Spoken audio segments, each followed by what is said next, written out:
Hello and welcome back to another episode of Sports Tingz with myself, Brandon Beasley. Sports. It's becoming the season of the sports that matter anyway. Football is. This football season may be one of the more entertaining ones in a long time. I mean, there's so much parity in the league right now. We're really starting to see who's going to be something and who's not. We had that great Chiefs-Bills game. We'll talk about that in a few minutes. I mean, and you're really starting to see who teams are going to be in terms of identity-wise in the NFL. Packers are struggling a little bit. I don't know. Talk about them. I want to talk about the Steelers. I want to talk about the Bills and the Chiefs. A couple other games, and then we're going to get into a little bit of opening night basketball talk. This episode shouldn't be that long, I don't think, unless I just start going off on a bunch of rants. I'm going to start real quick.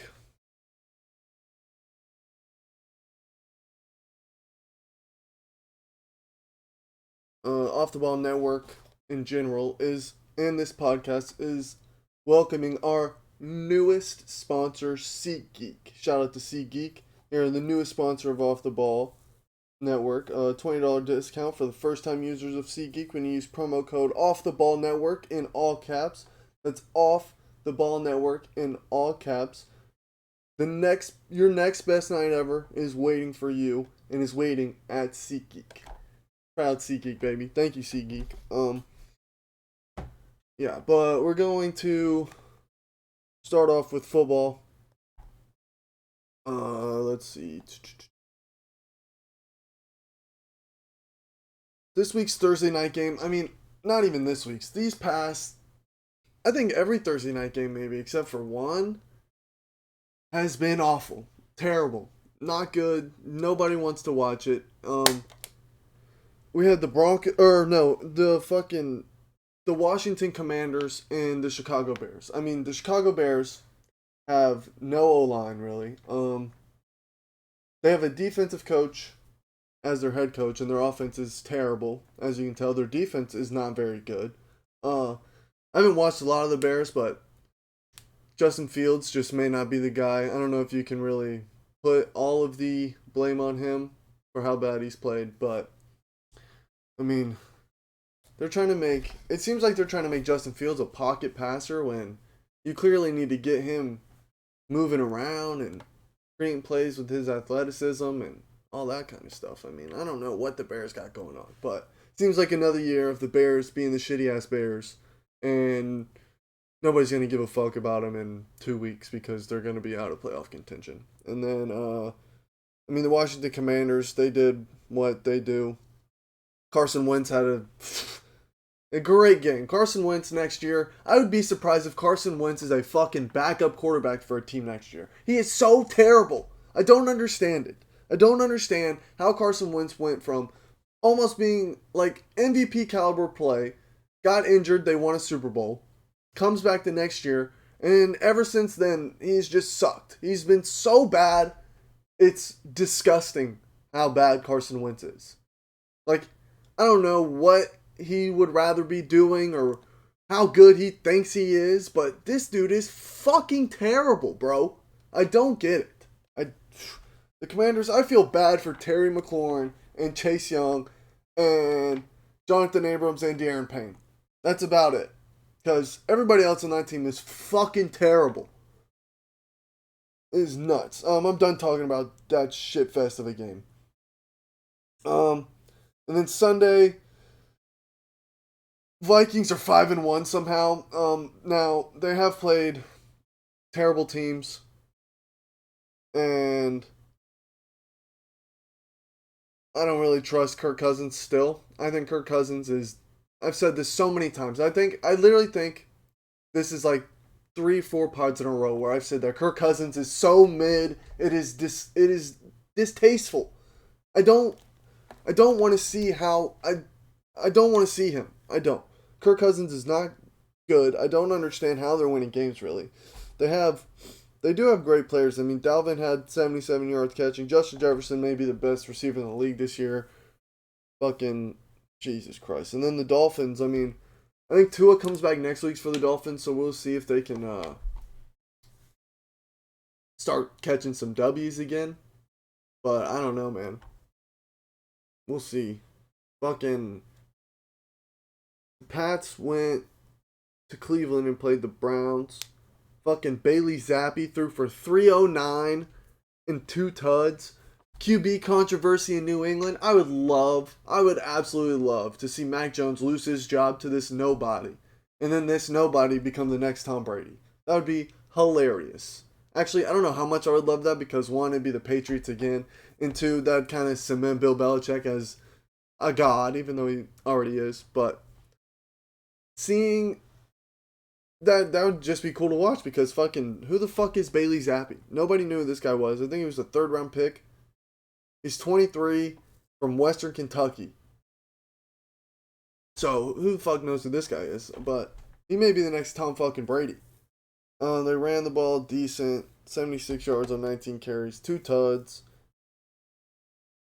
Tyquan Thornton had 3 carries, 16 yards, and a tud.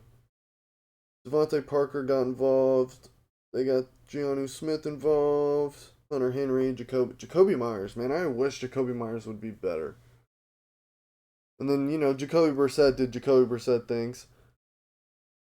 If you're the Cleveland Browns, why are you, I don't care how down in the game you are, why are you throwing Jacoby Brissett 45 times? Do you really think throwing him 45 times is better than running Nick Chubb 30 times? Like, I would rather have Nick Chubb have 35, 40 carries in a game than Jacoby Brissett having 45 attempts. 21 of 45 for 266, a tud and 2 picks. They ran Nick Chubb 12 times. 12. And Kareem Hunt 4. So they ran the ball 16 times compared to Jacoby Brissett's 45 throws. If I'm Kevin Stefanski, honestly, if I'm Kevin Stefanski, I do not care how many points we are down. I am running the ball. With those running backs in my backfield, and no offense to Jacoby Brissett, he's a great dude. He's a good quarterback. He's not what Deshaun Watson is hopefully going to be, or hopefully for them anyway. But, yeah, I don't really understand that. And then we had, and Myles Garrett passed Clay Matthews Jr. for the most sacks in Cleveland Browns franchise history. That's kind of surprising to hear. I thought that. I mean, I don't know how many years Clay Matthews played for the Browns, but I figured he would have already had that record long time ago. San Fran lost to the Falcons. I think I say we because me and a whole lot of other people really thought that the Falcons were just going to absolutely suck. But that coach, even though his offense should not be good at all, I mean, his receivers are people you've never heard of besides Kyle Pitts. Drake London's a rookie. His running backs, I mean, Cordell Patterson just went on IR, so that was their best running back. And you got Marcus Mariota at quarterback. Now, Marcus Mariota was 13 for 14 for 129 and 2 tuds. They ran the ball a bunch, but that is fine. Total, they ran for 60-something yards, 70-something yards. That'll get the job done. Oh my goodness. Watch out for the Falcons. And I didn't watch this game either, but I did see the highlights and stuff. Jimmy G's just being Jimmy G. Like, he is who he is at this point. Clearly, everybody knows that. And throwing him 41 times is not going to win you a lot of football games. Now, I have a feeling that the 49ers are catching the injury bug again. And I don't know how good that's going to be for Jimmy G. The Cincinnati Bungles, went to New Orleans, handled their business. Joe Burrow was 28 of 37 for 300 yards, 3 tuds. Joey B still showing that he's a guy. Joe Mixon didn't do much. Jamar Chase had 7 receptions for 132 and 2 tuds. Oh my, dude, if the Bengals can find a way to, one, get an O-line that's actually worth a fuck, and then make their defense better, and keep Joe Burrow and Jamar Chase, they will win a Super Bowl eventually. Sorry. Yeah, you're not gonna. Oh my gosh, I should have muted my mic. But yeah, if they can keep Joe Burrow and Jamar Chase around and really beef up that offensive line and their defense, they will win a Super Bowl. I think it was a minor fluke that they made the Super Bowl last year, but like they went on a run in the right time. It happens quite often. And then the Saints, I mean, they got Andy Dalton playing quarterback. Alvin Kamara. I guess he's just not going to get in trouble. But he had 99 yards. The Saints are fucking abysmal. Nobody wants to watch them. The Bungles, they're 3-3. I don't really know if they're going to... I'm not sure if they're really going to figure it out this year, though. I know I just said that there's a chance that they win a Super Bowl, but it's not going to be this year. I mean, their O-line, they thought, going into this year, the Cincinnati Bengals thought that their offensive line was going to be a top offensive line, and Joe Burrow is still back there running for his fucking life. Like, bringing in Lionel Collins did absolutely fucking nothing. He came in talking all this junk. It was like, oh yeah, nobody's touching my QB. And Joe Burrow is getting fucking pummeled. Every game, it seems like, almost. It's kind of nuts. Kind of nuts.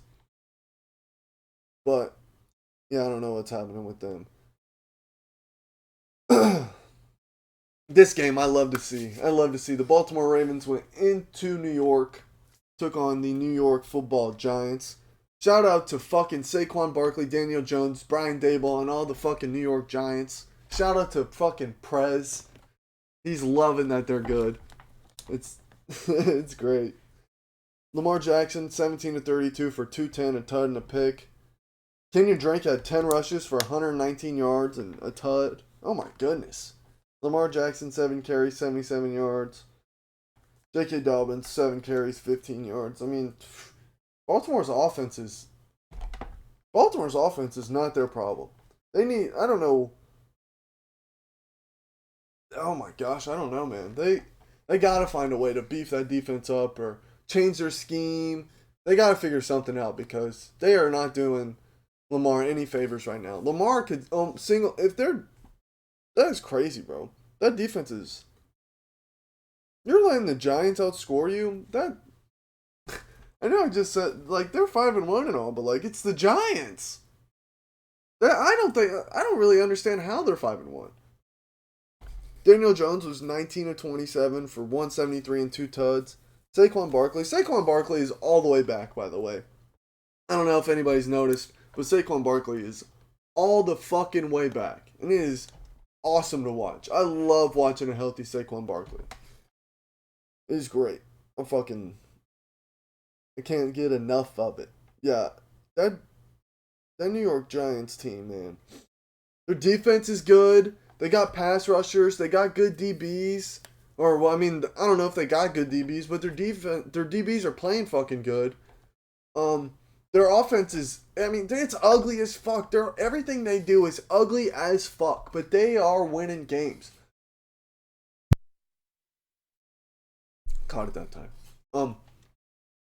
Now, I don't remember where I heard it, but somebody said when you have a team like the Giants, one thing that you absolutely have to do is create chaos, and that is what they're doing. They are moving guys around offensively, a lot of motion, a lot of misdirection, not knowing exactly where the ball's going to be. It is Brian Daboll. I mean, if anybody had questions if Brian Daboll was going to actually be able to be a good head coach, I mean, I think he's answered all of those questions and passed any test you could possibly have of for him with flying colors. He's taken this Giants team, which is not very different from the team they had last year. And the team they had last year, I think, won like 4 or 5 games. I don't remember exactly how many, but they weren't good. They were not good at all. And he's taken that team basically with some additions like Kayvon Thibodeau and stuff like that, which I think Thibodeau may end up being a Hall of Fame pass rusher. I know it's 6 games in, whatever, but he's looking really good. He is. I know for a fact that he's gonna, barring any crazy injuries, he's going to have a very nice career as an NFL player. But yeah, man, I don't know. It's fun. The Giants are fun to watch. They create chaos. They make every game with the New York Giants is ugly. It is a dogfight. And they just find ways to win, man. That's the name of the game. You ain't got to be good. You just got to find a way to win. Like the Jets. The New York Jets. They are finding ways to win. They are 4-2. I mean, both New York teams right now are a total of 9-3. Who fucking knows the last time that happened? It's probably been 30 goddamn years. The last time I can think the Jets were good were Mark Sanchez days. When they had like Mark Sanchez, Darrelle Revis. They went to the playoffs then. That was like, what, 08? 09? It was the 2000s, I think. That's crazy, man. And then the Giants would be what? Eli? What, mid-2010s, I think? That's wild, bro. Yeah, but the Jets went to Green Bay and kind of just fucking pity-fucked the goddamn Packers. Zach Wilson was 10-18 for 110. Breece Hall. Now, we didn't really know a lot about him when he was coming out of the draft, but Breece Hall is a fucking guy. At least right now. With running backs, it's always weird because you have those one-offs where you have one good year and then never hear from them again. And then there's guys that have long careers, and then there's guys that have like 2-3 really good years. Holy shit. 2 or 3 really good years and then fall off. But it's looking like Breece Hall is a guy. 20 rushes for 116 yards, 5.8. What the fuck is happening? 5.8 yards per carry. I mean, that is nice. That is nice. Could you imagine if the Steelers O-line could block for Najee Harris even a little bit? His numbers would look very similar. But our offensive line is probably the worst in the league. Corey Davis had 2 catches. I mean, Breece Hill literally put this fucking team on his back and carried them to the end zone. The Aaron Rodgers was 26 of 41, 246 and 1 tud. They keep saying after every game that they got to get their running backs more involved, and then they don't. I'm not quite sure why that is, but that's exactly what they need to fucking do because their pass catchers are not doing the job right now. And that defense looks fucking abysmal, bro. Like, it looks abysmal. Their defense, I thought their defense last year was bad. And the defense last year was pretty bad, and that was an improvement from the defense the year before. So, like, oh my goodness. And this year's defense looks the worst of them all, as of right now. Now, they do have fucking dudes on that defense, like Jair, Adrian Amos. He's not like a big name guy or anything, but he is a good safety. Darnell Savage is another young guy. I think I said Jair. They got fucking Rashawn Gary, Kenny Clark. I mean, they got studs all over the place on that defense. So they need to figure that out. The Indianapolis Colts, as soon as you think they're dead, man, they just come and they just fucking find a way to piss on somebody's grave. And the grave that they pissed on Sunday was the Jacksonville Jaguars. The Indianapolis Colts are now 3-2-1. They started off the season tying the Texans and losing. Who'd they lose to week 2?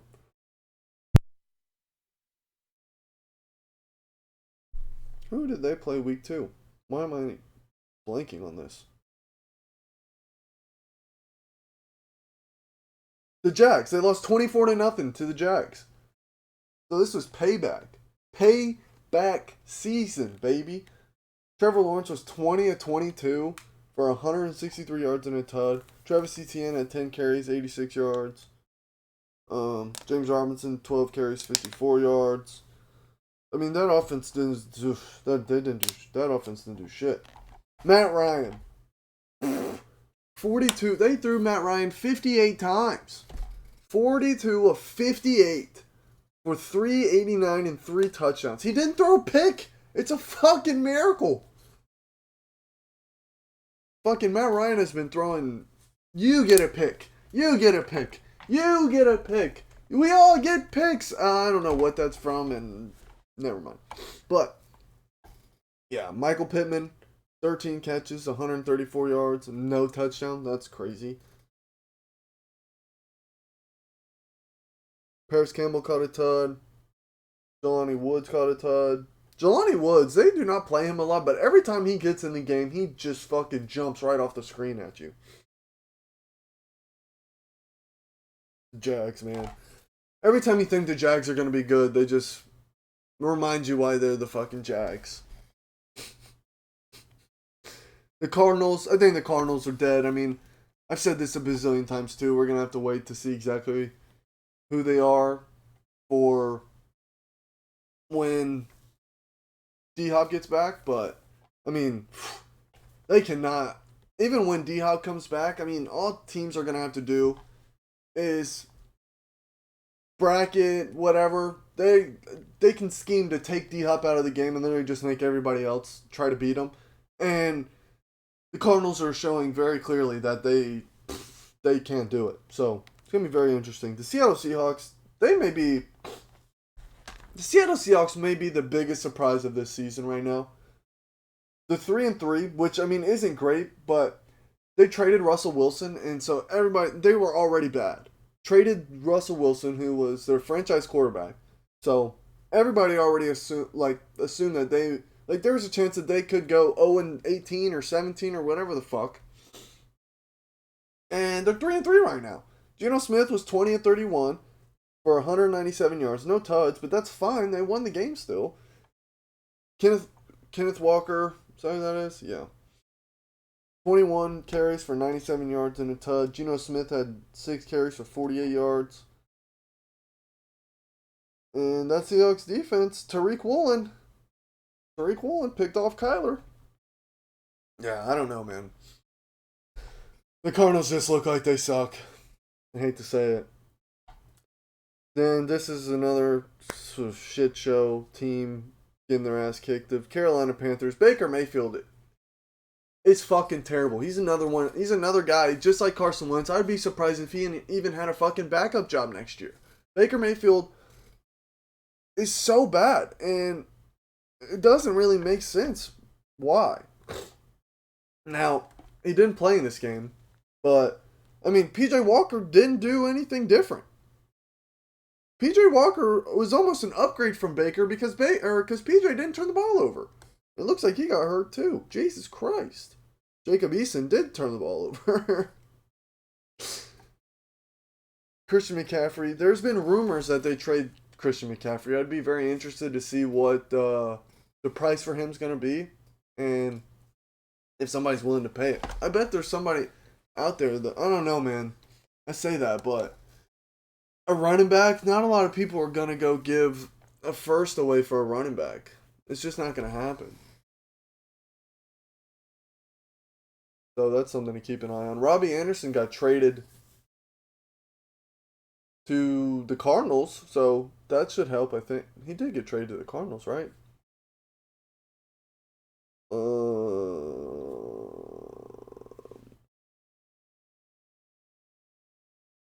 Hold on.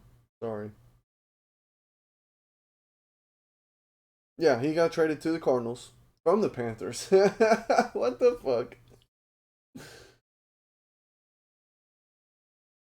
That's funny. But yeah, the Rams should have won this game. They did win this game. Matthew Stafford, 26 of 33, 253, a touchdown, a pick. I don't know, man. This Rams team is starting to look like a... I mean, obviously they're not as bad as any Detroit team, but he's looking like Detroit Matthew Stafford. And they need him to be last year's Matthew Stafford if they're going to win games. Now, they brought in a lot of guys. Well, they didn't bring in a lot of guys, but they brought in like Bobby Wagner on the defense, and their defense was... You would think they had Aaron Donald. They lost Von Miller, which is... I think it's showing to be a much bigger loss than I think they anticipated it to be. Because even with Aaron Donald, I mean, they're not getting a lot of pressure on quarterbacks. PJ Walker was only sacked twice. That's not a lot of pressure. And with Von Miller, I mean, you see what he's doing. He's on the Bills. He's over. I think he's leading the league in sacks right now. I'm not sure. I'm still not confident in the Rams as a team to win a big game. They have not showed me anything that could possibly... that would convince me as of right now that they could go out and win a big game if they needed to. Alright. So, this Bills-Chiefs game. Everybody who's watching this probably watched it. I mean, it was fucking ridiculous. Josh Allen, watching this game, I think by halftime of this game, everybody was like, oh, these are the two best teams in the league, by far, and there's no question about it. The Bills and the Chiefs are shaping up to be on a collision course for the next 15, 20 years for each other. This may be the next Brady Manning. Like, I'm serious. Fucking... Josh Allen and Patrick Mahomes going at it. Josh Allen, there's nothing he can't do. Every time he... I can't speak English right now. There's nothing Josh Allen cannot do. When Josh Allen runs the ball, it's an automatic gain of 5 yards at least. I've never seen him fall backwards either. Like, every tackle, it doesn't matter how many guys are there, it doesn't matter where he's originally getting hit, he is falling forward. And he's like 6'6", so that, I mean, you can't, that's stuff that you can teach it, but like, that's just a natural instinct too, just falling forward all the time. That's really, I like that about Josh Allen. And Stephon Diggs, I mean, everybody knows about him. One of the best receivers in the league right now. That team's continuity is so evident. It's so evident in how they play, the plays that they call, the way that they handle themselves in big situations. I mean, the Buffalo Bills are fucking built for the moment. It is crazy to watch. I love it. I love it so much. And then, I mean, the Chiefs, I thought Patrick Mahomes was going to finesse his way into a little victory here. They had that. He was getting it to Travis Kelce almost at will. Travis didn't have a touchdown, which surprised me. Patrick Mahomes did throw 2 picks, which I think one was forced. The other one was just a good play. Yeah, Kaiir Elam. The nice play by Kaiir Elam. Patrick Mahomes was 25 of 40 for 338, 2 tuds and 2 picks. He was sacked 3 times. Josh Allen was 27 of 40 for 329 and 3 tuds. Josh Allen ran for 32 yards, but I mean, and that's fine. Stephon Diggs, 10 catches, 148 yards and a tud. Dawson Knox caught a nice touchdown. Good for him. He's gone through a lot with his brother, and I think he just signed a contract extension too. Good for fucking him, man. I think an unsung hero of this Buffalo Bills offense is Gabriel Davis. That man can do everything. He blocks for him. He catches deep balls for him. He catches intermediate passes for him. Gabriel Davis is a guy. Now, I'm going to talk in terms of, I think he's very underrated. In terms of Madden, really, really, really underrated. I think in Madden he's like a 74 overall. Like, that is crazy because he is a very integral part of this Bills offense. Yeah, uh, it's whatever, but that kind of blows my mind how underrated he is. And then we had Dallas at Philly. Cooper Kush leading the charge into Philly. Philly trying to hold their undefeated streak. Cooper Rush was 18 at the Cooper Rush. It was evident very early that that Eagles team is fucking for real, and it's gonna be hard to stop them no matter who you are. That Cowboys team came out, thought that they were giving it the best effort, and then the Eagles were just like, all right, we're gonna show you how good we really fucking are now. And then Dallas came back at the end, but I mean, Jalen Hurts was 15 of 25, 155, 2 tuds. He ran for 27. Miles Sanders ran for 71. The numbers never really jump crazy at you, but they win games. 6-0. Cooper Rush threw 3 picks. Yeah, it was very evident pretty quick, like I said, that the Phillies, God, oh my, I can't speak, that the Eagles were the better team. And I think every matchup between those two teams right now, anyway, is going to be fun to watch because even though the Eagles team is very good, that Dallas defense is insanely good. Michael Parsons is a fucking anomaly of a human being, and no matter where he's at, you can't stop him. And I think the more they realize that, and the more they start putting him in places where they don't usually put him, I think that Dallas defense is going to be a top 10 defense for however long Michael Parsons is on that fucking team. And then yesterday we saw the fucking Denver Broncos and the fucking Chargers go at it. I mean, Russ is done. I think that if I were a Broncos fan right now, I'd be ripping my hair out. We just paid Russell Wilson. We just gave Russell Wilson a 4-year, $235 million contract with $161 million guaranteed.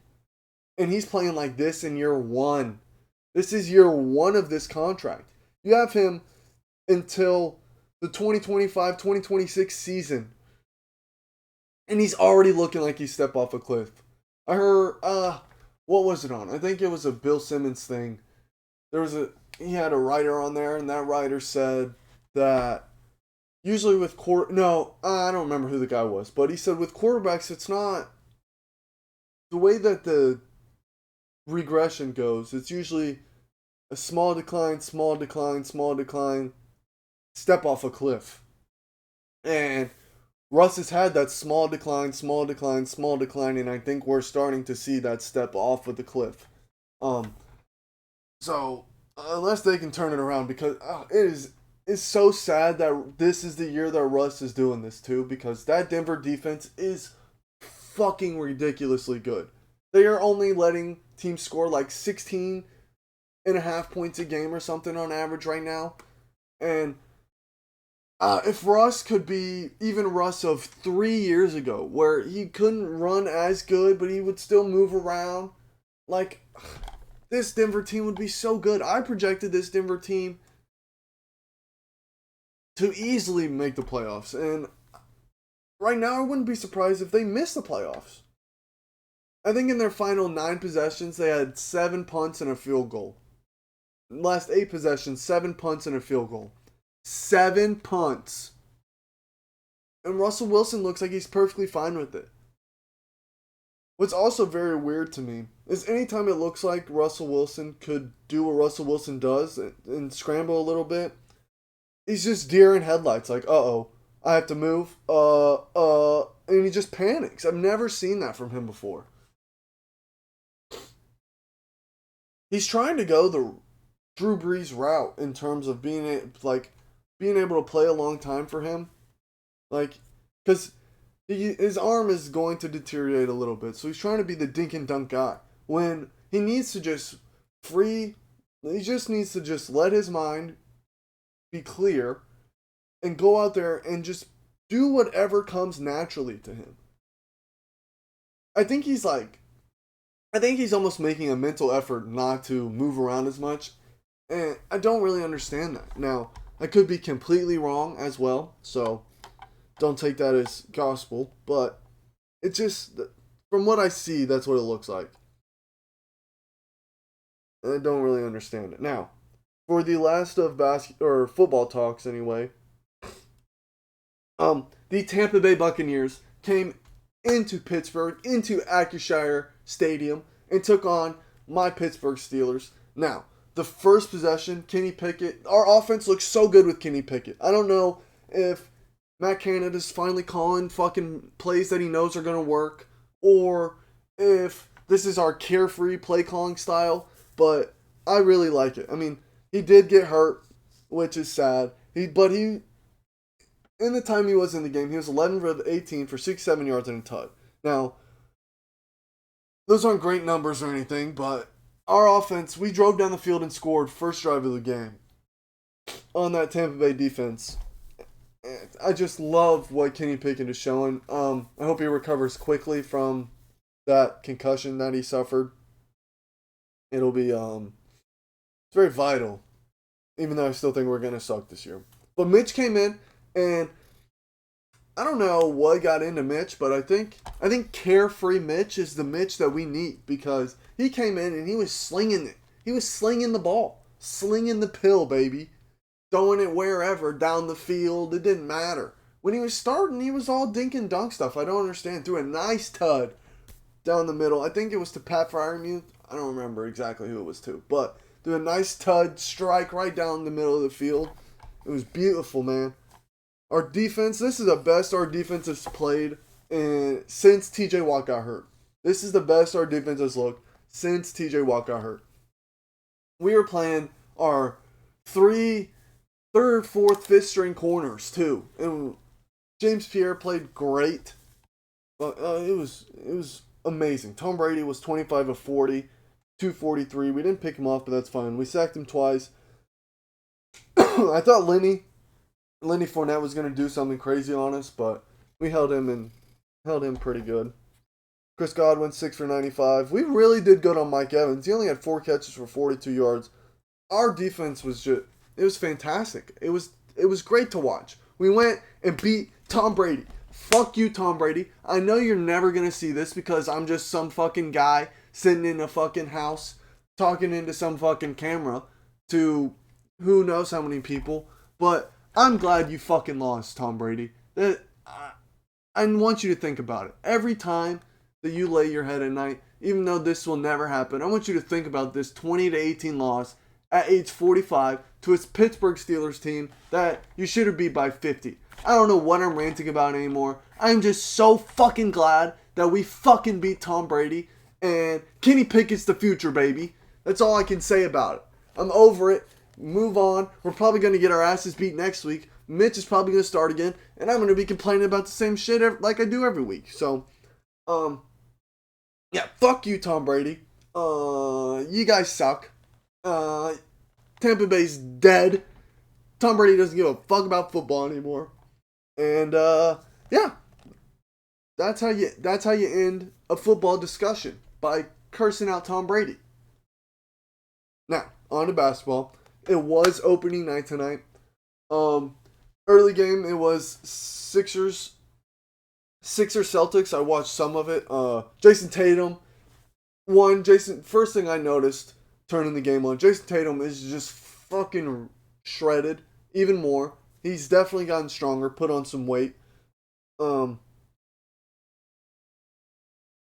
Also, James Harden looks fucking dialed in, which I love to see, because I'm a fan of James Harden, even though he's been very sluggish the past however many years. He's been on, like, I think, was it last year? He's on 3 teams, and 3 teams just last year, yeah. Oh, I'm sorry.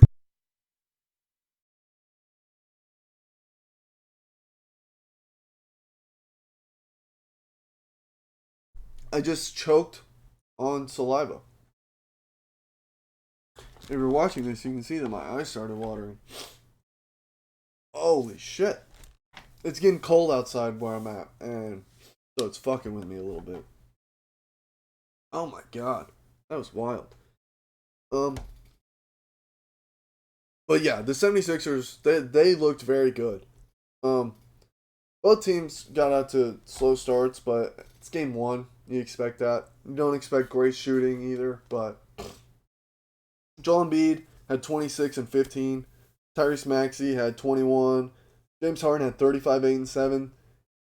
That's James Harden like numbers right there. I like to see that. Tobias Harris had 18 and 2. Philly picked up PJ Tucker. I think that's going to be a big pickup for them, just in terms of toughness and leadership. And then for Boston, let's see. Philly started Harden, Maxey, Harris, Tucker, and Embiid. Boston started Marcus Smart, Derek White, Jaylen Brown, Jason Tatum, and Al Horford. Now, normally, I think Al Horford would start at the 4, Jason Tatum would start at the 3, and Robert Williams would start at the 5. But Robert Williams is out right now. But Jaylen Brown, 14 and 24 at 35 points. Marcus Smart at 14. Jason Tatum in game 1 had a little nice 13 and 20 shooting game. 35 and 12. Malcolm Brogdon, that's a great pickup for them. Malcolm Brogdon off the bench, he may win 6th Man of the Year. Mark my words. Game 1, Malcolm Brogdon might win 6th Man of the Year. Grant Williams had 15. I mean, the Celtics team, I think both those teams, that may be a foreshadow of the Eastern Conference Championship again. And then my Lakers. LeBron, first off, looked fantastic. It was great to see AD, 1, playing, 2, trying.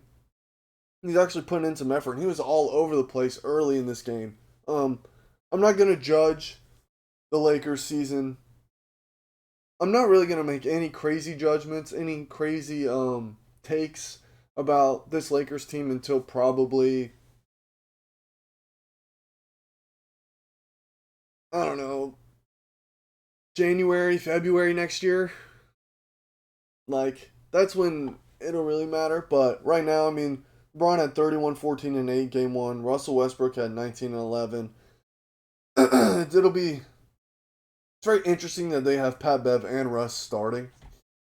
Pat Bev is not going to put up crazy points, but I think getting Pat Bev was a very underrated pickup for us. I think he will bring some, not leadership, but toughness and accountability to this team.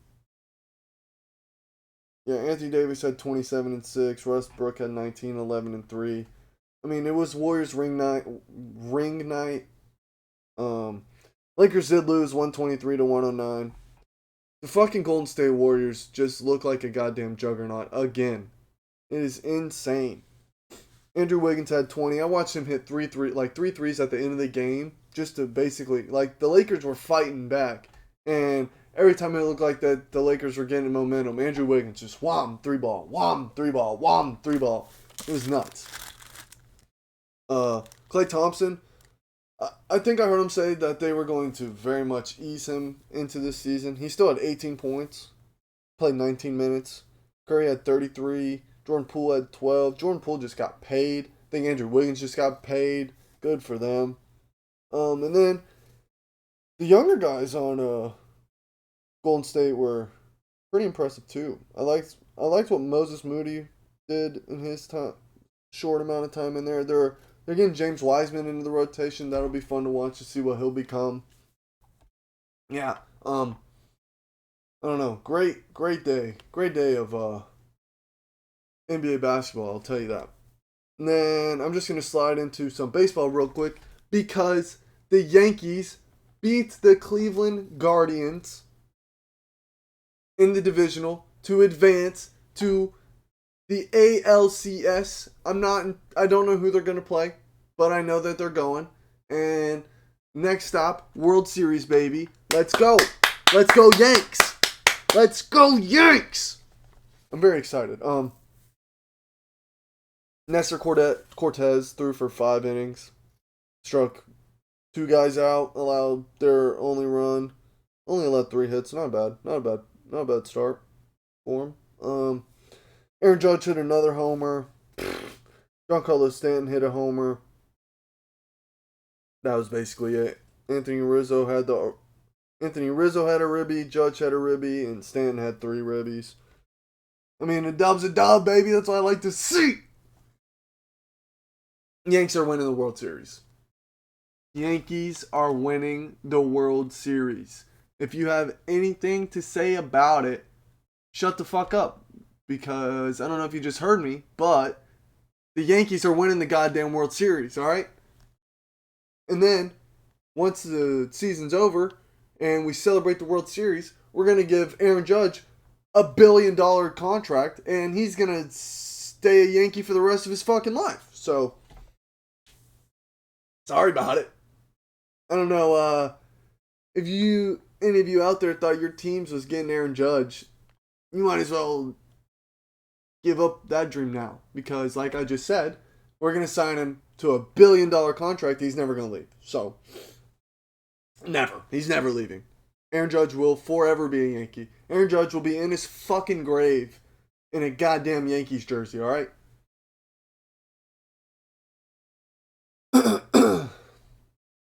Yeah.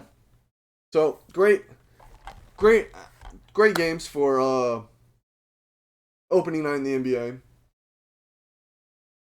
I will say that the Lakers looked a lot better than I expected us to look. I was thinking early that we were going to get blown out by 50, but we showed some fight. I still don't know how good we can be with Russ on this team.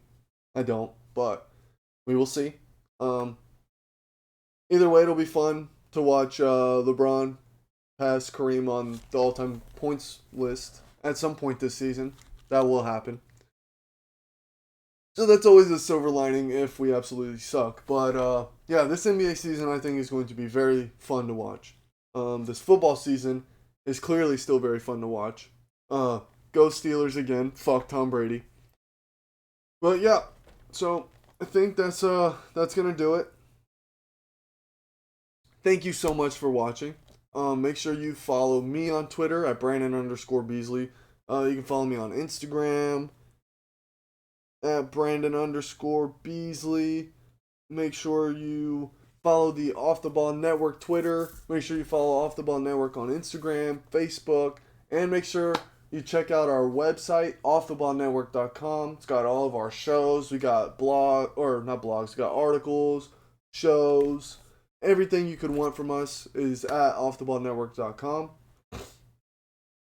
And please like this video. Subscribe to the Off the Ball Network YouTube. Please. If you don't follow anything social media wise, if you don't do anything like that, please at least go drop a sub to our YouTube. We got some great things cooking. We got some great shows at this network, and you won't regret it, I promise. But yeah, so Off the Ball Network everywhere. And before we go, let me finish up these ads. Shout out to FanDuel Sportsbook. New customers on FanDuel right now. If you join FanDuel Sportsbook and make your first deposit with any bet, join FanDuel Sportsbook, make your first deposit with any bet up to $1,000, and you will get refunded in free bets if you don't win. So if you go make a bet, anything up to $1,000, make a bet. If you don't win, you'll get refunded in free bets. So it's a win-win. Shout out to FanDuel. Go to I do believe that is it.